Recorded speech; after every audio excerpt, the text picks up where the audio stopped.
میں یہ لایا تھا چلتے پھرتے جو پڑھنا ہے اس میں کلمہ طیبہ کی کثرت، اس سلسلے میں حضرت نے فضائل ذکر میں ایک چیز لکھی ہے۔ شیخ ابو یزید قرطبی فرماتے ہیں کہ میں نے یہ سنا کہ جو آدمی 70 مرتبہ لا الہ الا 70,000 مرتبہ لا الہ الا اللہ پڑھے اس کو دوزخ کی آگ سے نجات ملے۔ میں نے یہ خبر سن کر ایک نصاب یعنی 70,000 کی تعداد اپنی بیوی کے لیے بھی پڑھا اور کئی نصاب خود اپنے لیے پڑھ کر ذخیرہ آخرت بنایا۔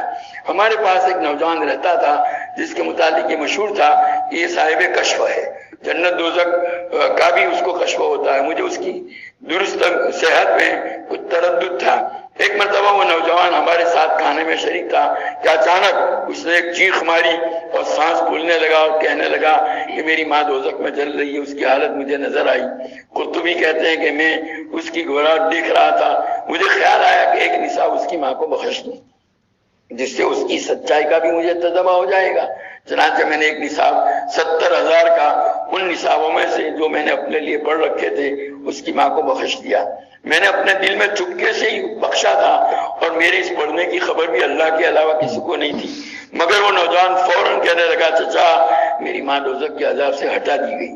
قرطبی کہتے ہیں کہ مجھے اس قصے سے 2 فائدے ہوئے، ایک تو اس برکت کا جو 70,000 کی مقدار میں ہے اور اس کا تجربہ ہوا، اور دوسرا اس نوجوان کی سچائی کا یقین ہو گیا۔ یہ چیزیں بھی چلتے پھرتے ایسے نصاب بھی اپنے لیے جمع رکھو۔ ہمارا حال تو یہ ہے کہ ہمارے عزیزوں میں سے کسی کا انتقال ہوتا ہے تو پھر قرآن لے کر بیٹھتے ہیں پڑھنے کے لیے، اور یہ پورا ہوگا تو اس کو ثواب بھیجیں گے۔ وہ جو فارسی میں کہا گیا تاتریات ازیرات آوردہ شود مار گزیدہ مردہ شود، جس کو سانپ نے کاٹا ہو اس کے علاج کے لیے تریاک عراق سے لائیں گے وہاں تک تو یہ مر جائے گا۔ تو ہمارا جو مرحوم ہے اس کو تو فوری طور پر ضرورت ہے، ایک دم ایمرجنسی ضرورت ہے، اور ہم قرآن کھول کے اب قرآن پورا ہوگا 1 مہینے کے بعد اور اس کا ثواب بھیجیں گے، کب اس کو فائدہ پڑا؟ ہمارے پاس یہ ساری چیزیں جمع ہونی چاہیے۔ جو کچھ پڑھو نا، قرآن جتنا بھی پڑھو روزانہ نوٹ کرو، ایک ڈائری بناؤ، اور تسبیحات جو پڑھو اس کو نوٹ کرو۔